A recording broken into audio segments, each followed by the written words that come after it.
Hi there, and welcome to my next video on my YouTube channel, Unapologetic with Lorelei. I'm walking here in a beautiful area, and it's dry. It's still dry. There's a couple of days it's been raining heavily, and I thank God I managed every time to, walk between the raindrops, so to speak. And but saying that, I kind of welcome the adventure, and that aligns with the topic of what I wanted to talk with you about today. Is about how traveling solo, whether it's hiking or flying or whatever kind of traveling or activity you're doing solo, is such a challenge for your courage. But it's a great trip if you ask me, and that's what I will be doing. I'll be sharing with you my thoughts on traveling solo, and yeah, and all the things that comes with it, all the fears, all the challenges, but also the wonderful thing is about how to get to know yourself in new situations, and I think it's wonderful. But before I talk more about it, I will flip the screen and show you the area where I am at this moment. I love to share that with you, and I hope you appreciate it. And whilst showing it to you, I'll be talking more about how traveling solo is such a great challenge, and well, which can be such great results. I'm a fan of it. So I'll flip the screen and I will talk more with you about it on the other side of the screen, and while talking here in nature. See you there. Right, I did flip the screen and I show you the piece of nature where I am at this particular moment. I've actually been thinking about it of starting a second YouTube channel with just the nature playing and with nature sounds, and that you can play whilst doing work, digital work, or what kind of work, or writing, or any kind of work, or as a hobby, or when you're reading and you still want to look up sometimes, watch your TV and see the beautiful nature passing by. It's an idea that I'm thinking about. And well, if you have any ideas of if you think it would be a good idea, let me know. So I know I'm not just here on my own with beautiful thoughts, beautiful adventurous thoughts again, because also YouTube is an adventure, let me tell you. But coming back on the traveling alone situation, people think many times that traveling alone is a sign of bravery, and I guess in a way it is, because yeah, it can be. It is a little bit because it's not the common thing. So from probably from most people around you, I don't know. I'm just guessing. And yes, it can be a little bit scary because you're really on your own and having to solve everything. You can't just talk with somebody about it, quickly brainstorming about it. So there's things to be learned here, but it's just great. And I started traveling because I felt the necessity of doing so because of my situation at that time and the relationship I was in that wasn't really satisfying, and I had my doubts about. And for me, it was necessary to get out there on my own and to have a good look at myself and to do some soul searching. And well, I needed to breathe. I can say it like that. I needed to hear myself again, and I needed to experience a little bit the world without somebody else's influence. You know, or to say it politely, without somebody else's lens on the views that I have on my mind. And I should really want to have space for my own thoughts and work them out. And so I did. And I believe some journeys are meant to be shared, and others you can really, really, really well do them by yourself, because solo travel became that for me. And at the moment, I'm not traveling so much. I'm more into the hiking and going into nature and doing my videos. But I will surely intend to pick up and travel more through Europe and leave the country where I am now. Not leave it, but to go on travels and also I think film and talk and show nature and show beautiful places in the world and then bring them to your home. Oh, isn't that a nice thought? But anyhow, the solo traveling became for me not an escape. It was a necessity, but not an escape. But it was more of a return to myself again. I had to get to know myself again. I was losing myself in a relationship and work at the time, and I needed to do something about that.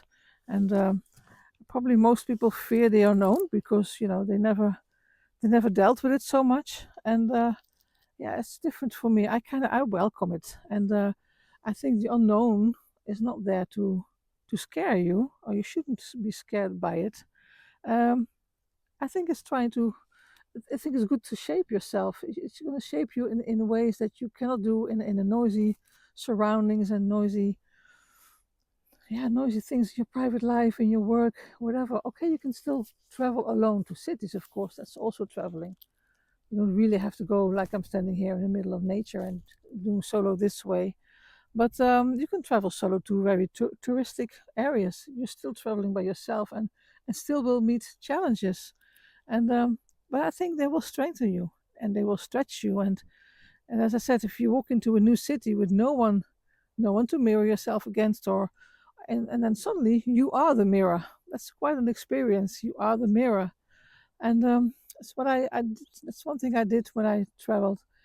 Whenever I would settle down somewhere, I would just relax for the first night and stay in my or my tent or my hotel or whatever I was traveling with at that time, and just give yourself time to soak up the whole the changes and the and all the other vibes and all the other yeah, yeah, things that come in on your eyes. Your eyes see new things and they can really trigger you and confuse you a bit. So I always make sure the first night I stay close to my base where I am and take it from there from the next day with a fresh eye and a fresh brain.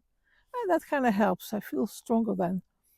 So yeah, your instincts will also develop a little bit more, I can tell you, and also your desires because you see new things you never seen before, and they can also trigger and inspire you for new things you can desire and new things you even put on your bucket list if that's what you want to do.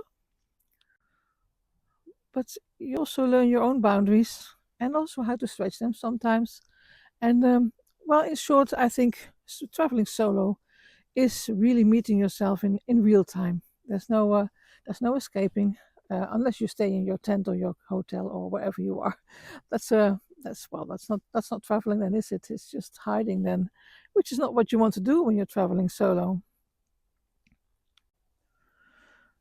And what I also believe is that you're no longer influenced when you're traveling solo by someone else's mood or hunger or irritations or expectations or whatever it is, and you can choose your own direction. You can do it all in your own time. And oh, isn't this beautiful? I'm sorry, I'm just interrupting myself to show you this. I think it's so, yeah, it impresses me sometimes. I'm really feeling humbled sometimes by watching this nature. Isn't it so? Yeah. Well, I'm almost speechless, which is not good because I'm doing a video here and I walk and talk, so I should be keep talking a little bit here. And as I said, you can choose your direction, your rhythm, yourself, and maybe for the first time, if you start traveling for the first time in years, maybe you are doing all of this and you realize that you've been carrying your courage all along. You've been always courageous. You just never knew it from yourself, and there was always so much going on, and it's really great to discover that. So I believe solo travel, it doesn't give you just courage, but it really reveals the courage that you always had, but you never knew or you forgot you had. That's my opinion. And as I said before in my other videos, my videos here are my walk and talk videos about my life experiences, my view on things, my insights. I love to share it with you, and perhaps you can resonate, or perhaps not at all. Then you probably scroll away from my videos.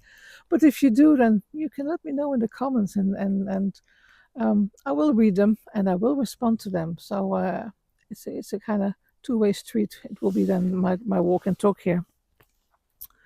Now, there's also a power in being alone because some moments it can be really feel like it's like this moment, perhaps even cinematic. But that can also be in a city. Sitting alone on a terrace or in a cafe or overlooking water or mountains or really busy streets. It's you're going to feel the exact moment your nervous system is going to transform into more peace or anxiety, of course, that as well. If you start to feel anxiety, then you might as well or pursue or you pull yourself kindly back to where your camp is, where your basis is. And as I said, it can be a tent or a hotel. Don't be too hard on yourself and don't force anything because traveling solo is to free yourself, not to push yourself. Just be gentle and do the things well. That's my way of doing things. Anyhow, some people may go and do extreme sports. That would never be my thing. But if you're that kind of courageous, then you will probably handle traveling solo different than I do. So, and another thing about traveling solo is that you're not lonely. You should not have to feel lonely. You're alone, but not lonely, and there's a big difference in that.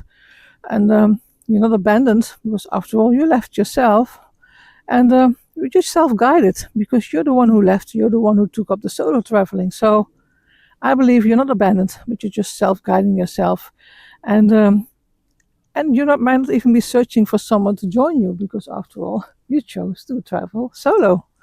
Which doesn't mean, of course, you'll be in contact with other people.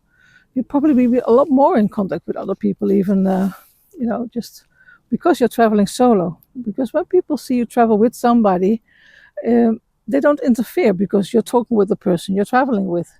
And if you're alone, you have a much easier contact with people. Of course, don't go into all the context. Just trust your gut. If something inside of you says it's not good here, I should not be here, then go by all means or leave the area.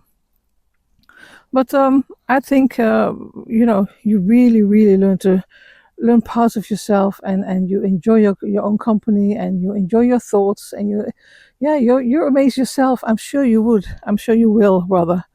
And I'm sorry, English is not my mother tongue, so I'm making some grammar mistakes and probably have the wrongful use of words sometimes.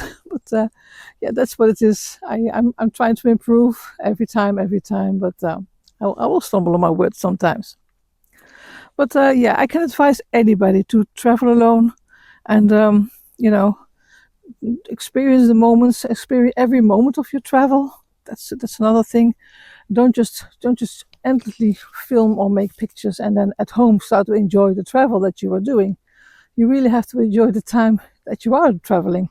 Be aware of it all the time, because I believe travels are something people can't take away from you anymore. It's in your mind, it's in a memory, and yeah, you can enjoy that years and years after. All you have to do then is close your eyes and relive your travel, which is amazing to do.